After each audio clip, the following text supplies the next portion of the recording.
Chapter 15, Unmasking the Arsonist. Your heart is in your throat as you stare at Michael, the bartender, holding a container of accelerant in one hand and pieces of his disguise in the other. I can't believe it, it's you. You're the Arsonist. Michael's face twists in agony in front of you. You weren't supposed to find out. Not like this. He seized with anger, gripping the accelerant tighter, a ringing in your head urges caution. Who knows what he's capable of? If I'm not careful, I could be his next victim. Put your hands in the air, showing that you mean no harm. At least not yet. Let's take it easy, Michael. We can talk about this. Why? Why did you come back inside? Michael. Let's focus on you instead. You dare to take a small step towards him, closing the distance between the two of you. You must have a lot to share. You keep a calm demeanor and take another step towards him, but Michael recoils, sneering. Just stop playing games. I know what you're trying to do, and it won't work. Michael shakes in anger and disbelief. You can't tell if he's ready to attack you or run away. Hey, now, nothing has to happen. Just tell me why you're doing this. You wouldn't get it. You just say I'm crazy. Try me, Michael. I'm listening. You seem to love firefighters, but now I do love firefighters. That's why I do this. Weird, but okay. You burn buildings out of love for firefighters? I told you that you wouldn't understand. Michael's grip on the accelerant tightens. You scramble to calm him before he hurts you, or worse. Then why don't you explain it to me, Michael? You're heroes, Ridley. Don't you get that? Stand there dumbfounded, unsure how to respond. Michael picks up on your confusion and keeps talking. You and your squad and every other firefighter, you're all heroes. There's nothing more thrilling than watching you do your job. His mouth curls into a wistful smile as he gets lost in a memory. You show people that there are real, walking, breathing superheroes among us. Oh god, this is worse than I thought. Yeah, he's delusional. Michael's face twists again in anger. His gaze lands on you as you're piercing through your armor. The world is a messed up place. It's so important that the world knows, but there just aren't enough chances to show them what you can do. I wanted to help firefighters by giving them fantastic fires to put out, so all of you show the common man what a hero really is. But, Michael, people died because of your fantastic fires. You can feel the blood rush through your body as anger takes over. The more you think about the people who lost their lives, the more you shake with rage. The people in those buildings were not common people. They were civilians, first responders, innocents you murdered. Flinches at your words, but still stands his ground. Oh, I never wanted anyone to die, Ridley. I needed to make a point. What point would that be, Michael? That you're a dangerous pyromaniac? Should I even need to mention your hero who... That wasn't supposed to happen. Michael grows quiet. Clearly you struck a chord. I never meant for the conditioner to die. I really didn't. But don't you see how awesome her death is? Awesome? Yes!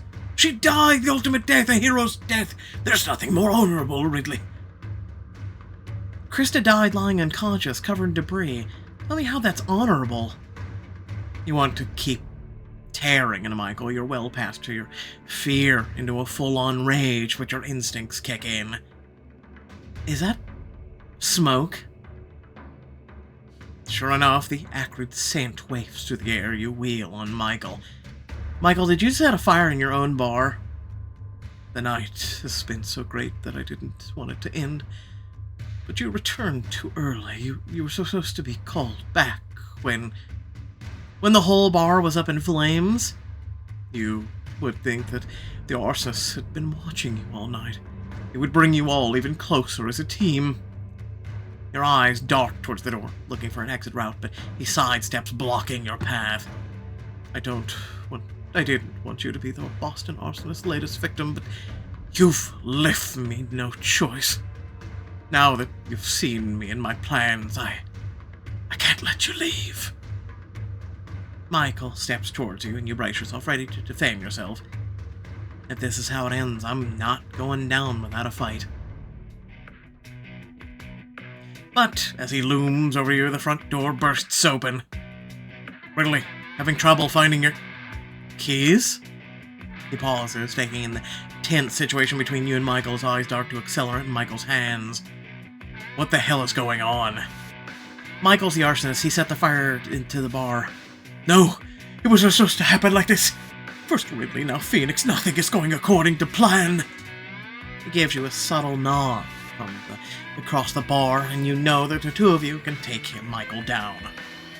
Let's not do anything brash, Michael. We don't want this to turn ugly. Michael, there's still time to stop this fire from spreading. Exactly. We can talk about consequences after. First, let's all three of us go put out the fire. It's not going to work like that. O'Malley's will burn down. You and Phoenix share a look as Michael seems unhinged and unpredictable.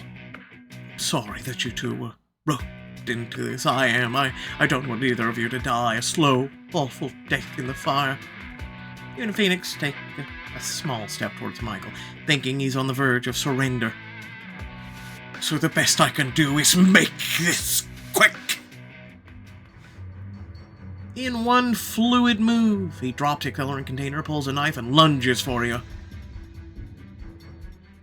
You jump back just in time as Phoenix rushes Michael. He skids to the ground as Phoenix tries to wrestle the knife from his grasp. You won't hurt anyone ever again. As the struggle continues, neither side gaining the upper hand, the fire begins to spread around you. Maybe you should try helping Phoenix. We're surrounded. We can't stay here long. I should tackle Michael, pin Michael's arms. In his arms. You lunge at Michael, pinning his arms against a table to keep him from stabbing you. Get off of me! Oh, not until you drop the knife.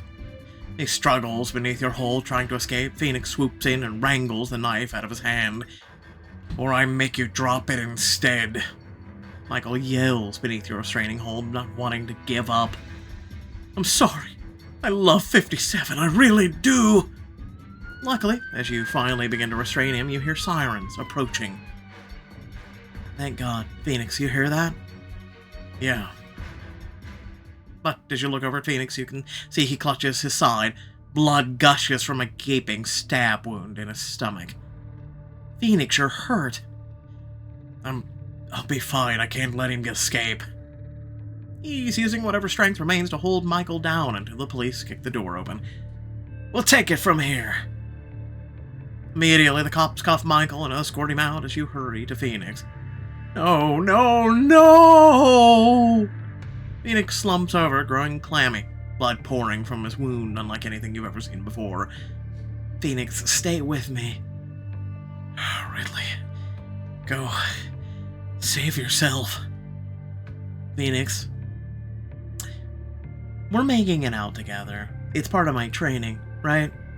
You look around at the flames closing in, knowing that every second is vital to saving Phoenix. Thank God the police just walked in and walked out while abandoning you in the fire. Oh, Jesus. You grab a clean bar towel, pressing into his wound. You try to keep him conscious. Phoenix, listen to my voice. Stay with me. Really. The fire. As the flames encroach further, you spot a path to the exit. Carefully you lift Phoenix by his shoulders and drag him outside. You lie him down as soon as you get to a safe distance away from the building. Come on, Phoenix. You just need to hang on a little longer. The ambulance is on its way. You press the towel to his wound, feeling it soaked with blood. His eyes start to flicker.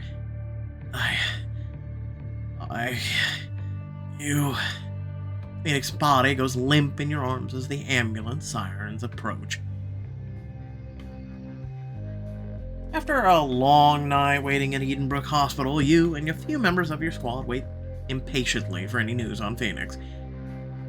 When Dr. Ramsey walks over, everyone springs to life, hoping for an update. You know, they could have added, like, emergent, like, shit in the ambulance. Like, come on! What about the fire? Magic, plot armor, plot holes, just, alright, whatever. How is he, Doc? Please let him be okay. When the rest of your squad starts to pressure Dr. Ramsey for updates, he simply puts his hands up to quiet everyone. Phoenix is stable. He is recovering well and resting. Oh, thank God. Your squad all breathe a collective sigh of relief.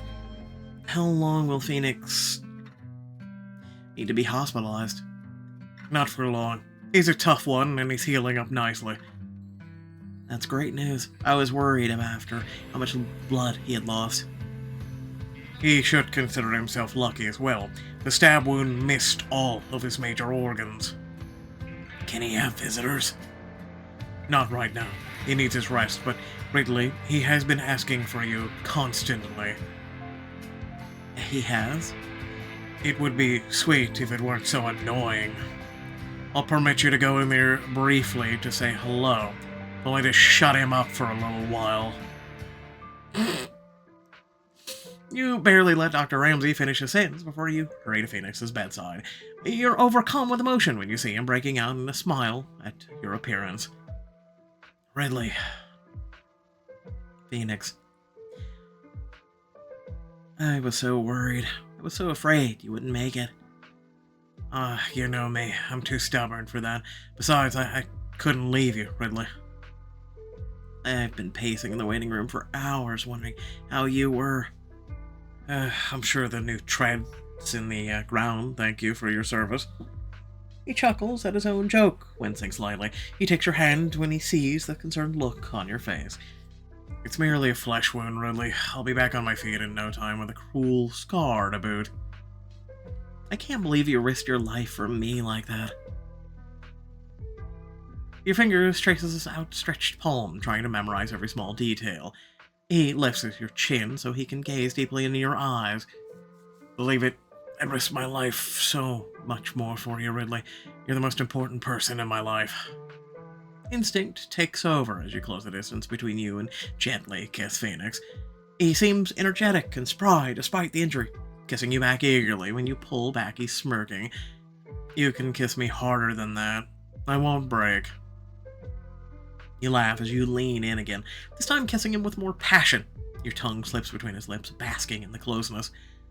When you finally break to catch your breath, your whole body cries to be closer, and in his eyes, that's the same desire is reflected. You know, I can still take even harder. Kisses real. How hard are we talking here? I'm just saying that you have the healing touch. His brows waggle knowingly. His gaze turns mischievous. You glance around the room at the complete privacy. Maybe I could give him a special attention as his private nurse. Really? Your mind wanders to all the places your hands could explore under the guise. Listen, we know where this is gonna go. Just say no. I'm sorry, you can't get handsy with him. He's... Oh, but this healing touch thinks we should be careful. Is there room in the bed for me? Climb on him. You are all smiles as you cuddle up next to Phoenix. Careful not to agitate his wounds. But doing the other stuff doesn't agitate him, right? You seem happy. I guess I'm just glad we're both alive. After everything that went down for the two of us to still be here. And with the arsonist finally behind bars, I just don't want to waste a moment of being with you. I feel the same way, Ridley. He kisses the top of your head, holding you close to him. I can't believe that Michael was the arsonist right under our noses the whole time. It's sad. I always thought something was a little off with Michael. I mean, he was always nice on the surface, but something just seemed off. I know exactly what you mean. I picked up the same vibe, but chalked it up to him being a little different. Looking back, I kept thinking about how we always wanted to hear our in-depth stories of our fires. I should have realized something was off. That's what made you think it was off? Yeah, okay. You squeeze his hand, calming him down with a comforting touch. Don't beat yourself up over it. No one knew. The important thing is that we don't have to live in fear of when the arsonist will strike again. Yeah, once my stomach heals, I'm looking forward to my first good night's sleep in at least a month. As long as I'm curled up sleeping next to you. I wouldn't have it any other way. You settle yourself in Phoenix's hold, and for the first time in a long while, you're completely, blissfully at peace. The next day, the whole city is abuzz over the Boston arsonist being caught. When you arrive at the station, you have to fight through several media trucks to get inside. And you finally walk through the front door. Lux and Harold are the first to greet you. Have you seen all the media trucks out front? We're like celebrities. Well, Ridley and the Chief are, for sure. Yes, Lux, and you can address all your questions to my publicist. Lux and Harold share a laugh with you before Harold grows serious. What are you doing here, Ridley? After everything that happened, you should be off. I am, but I wanted to be with all of you today. Oh, you can't get enough of us, huh? That's when you know your family. You know it. It's hard to believe that if I hadn't forgotten my keys, Michael could still be out there hurting people. I can't believe the guy pouring me drinks for the past month was responsible for putting us all in danger and killing the commissioner. I feel for Clarence. I'm sure he feels awful for employing such a disturbed individual. Not really his fault either. You certainly agree with Harold as the rest of your squad finds you.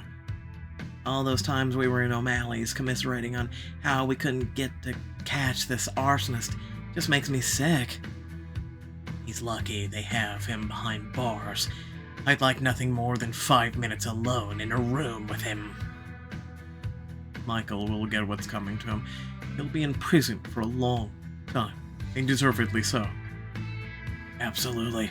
And Ridley, for what it's worth, I'm grateful you did forget your keys in the bar. I'm just grateful that he won't ever hurt anyone else again. Phoenix took a bad stabbing, bringing him down, but that's the last damage he'll be able to inflict on all of us. Yes, we all still have a lot of grieving to do, but at least his reign of terror is over. As you and your squad are discussing how you'll move forward, you're surprised by a special guest walking through the door. Ugh, the mayor. Of course, he's doing his walk of media. Mayor Delirium. To what do we owe the honor? I thought I'd stop by, and, before the mayor can finish his sentence, the front door swings open. You can't help but smile when you see everybody back to work. The chief is here. Chief Phoenix, shouldn't you be in the hospital or at home recovering? I was released this morning. Don't worry, I'm on my way back home to rest, but I had to swing by the station first. Sounds like the chief got the same idea as you, Ridley. Great minds think alike. As Phoenix limps into the station, grimacing with each step from his wound, your squad gathers around to welcome him back. Chief, are you sure you're okay to be here? Amelia, I'll likely be confined to my bed for the next few days, letting everything heal up, but you all are family. And Phoenix never misses a chance to show how tough he is. Your whole squad laughs with Liang until Phoenix winces. No more jokes, please. Laughing just makes it hurt. Chief, I'm gonna say to you the same thing you'd say to me if the situation were reversed. And that's... It's great to see you, but go home and rest. I know why you came, but you really should be resting. We'll need you at 100%. I don't know. I think the chief has earned the right to have a little fun. Thanks, Lux, and thanks for your concerns too, Ridley. But I need to see all of my family first. Well, Chief, it is great to see you, and up and moving around. I'm glad to be doing so. What brings you here today, Mayor Delirium? I wanted to tell you all personally about the commendation ceremony to be held to honor those first responders tragically affected in the Gala fire. Well, the only person was the commissioner. Your squad all look around solemnly at each other. That'll be a great way to honor the commissioner's memory. She would have really loved that. Obviously, all of you are invited, and Engine 57 will be honored in some way for your sacrifice. That's great, Mayor, but I'll remind you that we don't do what we do for a shiny reward. I admire your squad's integrity in the face of tragedy. It takes a lot of courage to move forward, as you all have done. Mayor, that's what this job is. We all know every time we go out for a call, there's a chance someone might not come back. We understood the risks. Doesn't make it easier to stomach, though. Phoenix pats his friend on the back as the rest of your squad silently agrees. Very astute. Though I have to admit the invitation isn't the only reason for my visit. I'm sure you all seen the media trucks outside. Honestly, you're kind of hard to miss, Mayor. Yes, well, I've scheduled a press conference to discuss the investigation and the capture of the Boston Arsonist. And I thought doing it in front of Engine 57 was a more fitting location than my office. If it's held here, that's a great exposure for the engine. And Chief and Ridley, I think this press conference would have extra impact if you each spoke as well. Phoenix looks at you, and you can read just how unsure he is on his face. You want us to say something? If you don't, then the cops and the mayor will get all the credit. Mayor turns to Lux, preparing to rebut, but then catches himself and just shakes his head. He's probably not arguing, because I'm sure there's some truth in Lux's statement. Well, Chief, what do you think? I'm not sure, Ridley. As you know, speaking in public isn't exactly my strong suit. But if I had you by my side, I'm sure the two of us could do a lot of good for Engine 57's image. A politician who's at a loss for words. Who would have thunk?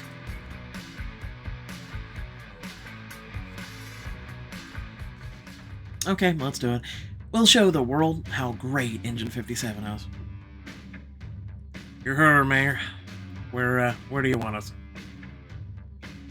First, I'll give an opening statement, then turn it over to you two for some remarks, because before we open it to questions. Questions. Good thing I'm a meaty whiz. I'll have the meeting out of the palm of my hand. That's the spirit. But let me make sure you know how to go about answering their questions, just in case. For most of them, you can answer one of two ways. First, there's the politician's way, where you really don't say anything concrete. What a surprise. Instead, you're stringing words together that make it sound like you know what you're talking about. But really, we're just walking them around the block. The other option is just you can have fun with it. Tell stories, be funny, respectful, but funny. Everyone likes a charismatic person. Exactly. Now, who's ready for showtime? You and Phoenix share a nervous look. Lead the way, Mayor. After changing into something more official, the mayor leads you outside to a podium in front of the station facing the reporters. I knew there was a lot of people here, but I didn't realize how many. Phoenix's hand brushes yours comforting you, despite needing to remember the cameras around you. Breathe, Ridley. You've got this. Dude threw on his whole thing. Just, like, dude just got stabbed. Come on. Like, seriously. Gonna throw on, like, I don't know, just normal wear, or, You nod as the mayor makes a short opening statement detailing the arrest of Michael at O'Malley's. If you have any questions for me, I'll be available after. Right now, I want to turn the proceedings over to the two of our heroes from Engine 57, Chief Shay Phoenix and Ridley Ray. Thank you, everyone. The last couple of days have been an absolute whirlwind. As Phoenix speaks, you stand beside him close enough to support him, but yet far enough away to maintain professional courtesy. I'd like to show my gratitude to the mayor for his support and the doctors at Edenbrook Hospital after I was injured during the fight. But I especially want to thank the firefighter who saved me on more than one occasion. He turns to you with a wide grin on his face. She helped take down the Arsonist with me last night, and I think you should hear directly from her. Ridley? Phoenix gives you a firm handshake for the cameras. The touch is fleeting, but it means the world to you. You take your place at the podium looking out at every reporter hanging on your every word. Good afternoon, everyone. As Chief Phoenix said, I'm Ridley, and I am the probie who brought down the Arsonist, played a small part in Michael's capture and arrest. I'm going to go a small part. I'm relatively new to Engine 57. In fact, I'm still what we call a probie. But under the leadership of Chief Phoenix, as well as the late Commissioner Campbell, who died a hero, I have come a long way in such a short amount of time. You see the reporters start to nod, giving you the confidence to move forward, feeling comfortable at the podium. I'd like to thank the mayor for giving the chief and me this opportunity to speak to all of you today. Sometimes a job like ours feels thankless. We don't do it for the accolades, but it can be difficult going out to a fire after fire, not knowing if you're making a difference. Reporters scribble notes as you talk, and it seems as if you're connecting with them. In our house, we like to say that we're a family, so it's tough when we lose a member. As you know, we've been going through that recently, and the loss of Commissioner Campbell weighs heavily on all of our hearts. This squad, this family, needed a big win, and we got that when we brought down the Arsonist. You're surprised when a few of the reporters applaud your statement, and you look to the mayor, who gives you a thumbs up. That was perfect, really. Once the applause dies down, a woman up front raises her hand, and you indicate for her to proceed. Hi, Ridley. I'm Eve Cho, with the Boston Chronicle. How does it feel to survive 2 brushes with death? Thank you for your question, Eve. 2 brushes? I think you're missing a few. I stopped counting, but I've had at least 5 or 6 brushes with death since starting in Engine 57. Just wait until you're a battalion chief. I have a few more to add. The crowd laughs before you continue. We joke, but there is some truth to it. The job often feels like one big brush with death. Michael tried to take us all out on several occasions. He succeeded once. You pause for a moment as you choke up a little bit, but the Phoenix rests a comforting hand on your back to help you out. But luckily, that won't be happening again. Perhaps another question. Chrisley, Boston Journal. Ridley, what would you say to the Commissioner Campbell if she were still alive? Oh, that's a question I was not expecting. I was, sensing your discomfort, and Phoenix keeps his hand on your back and whispers so only you can hear. It's okay, Ridley. Just take a deep breath and give an honest answer. Following Phoenix's advice, you step back, take a deep breath, and return to the microphone. I'd say, thank you for putting your trust in me. Commissioner Campbell trusted my instincts from the very beginning. She specifically assigned me to 57, and I'm forever grateful to her for that.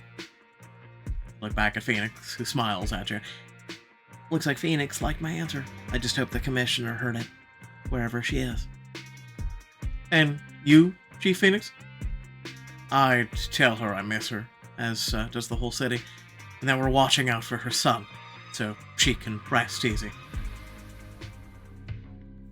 After fielding a couple of more questions, then the mayor delivers his closing remarks. Phoenix pulls you aside inside as the press disperses. Incredible job, Ridley. You were born to do this. There were a couple of questions I was thrown off by, but I think that went well. The mayor smiles as he approaches the two of you. More than well. I couldn't have asked for a better performance from you two. Thank you again for doing this, especially on zero notice. Hey, is it election year?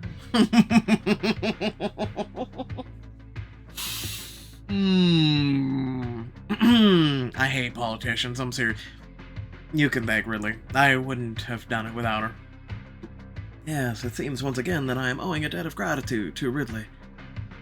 Honestly, Mayor, I'm just glad that I was able to help in some small way. Small, hardly.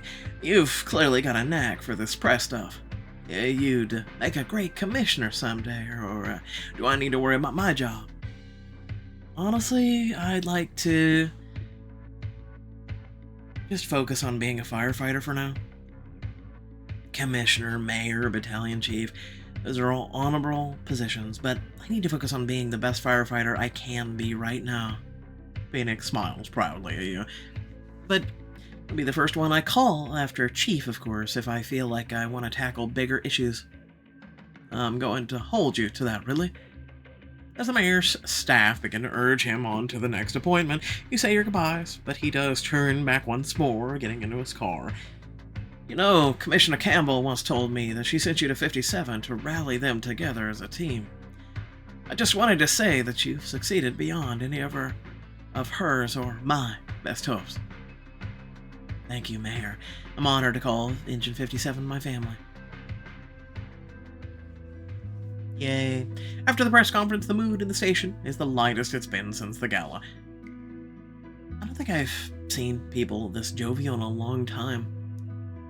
I guess with Michael behind bars, things will gradually start to return to normal. I think it will take me a while to heal.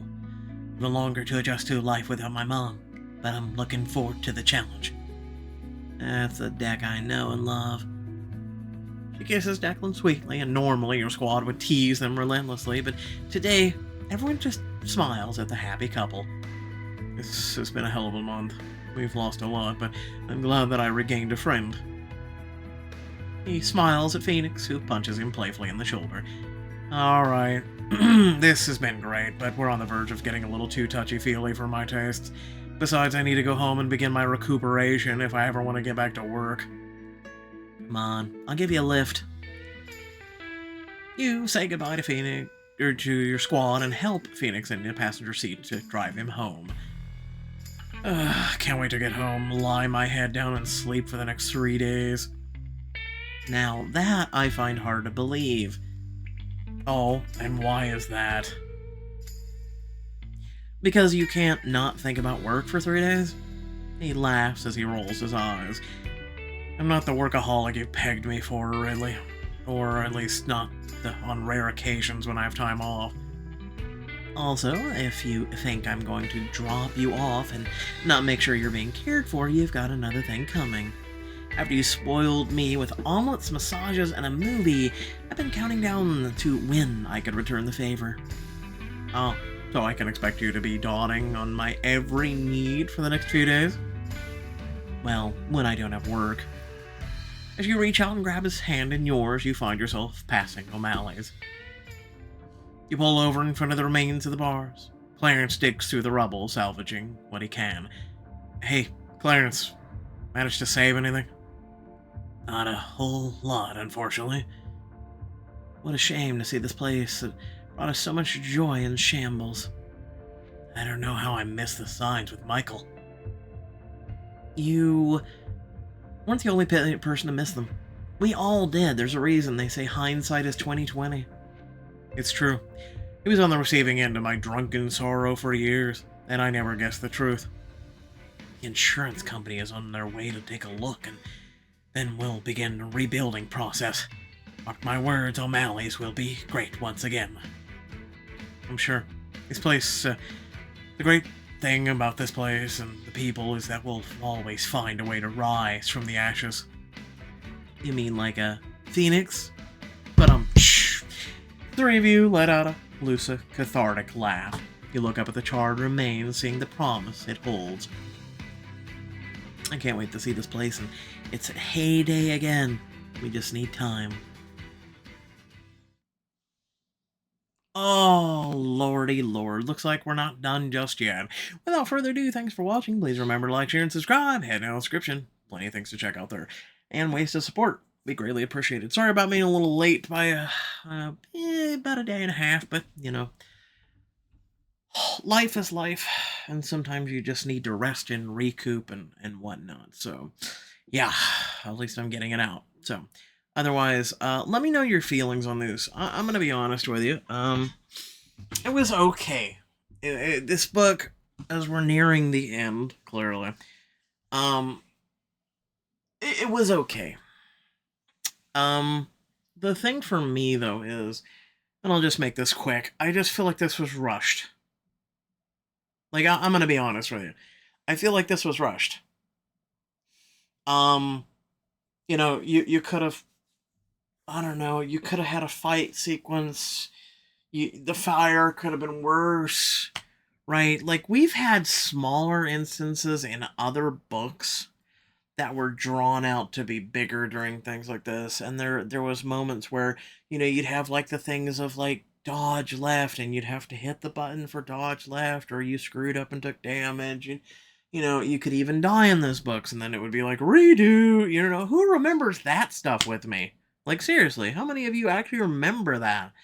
And there were books where you actually had a chance to die, and then it would be like, boo, you screwed up, try again.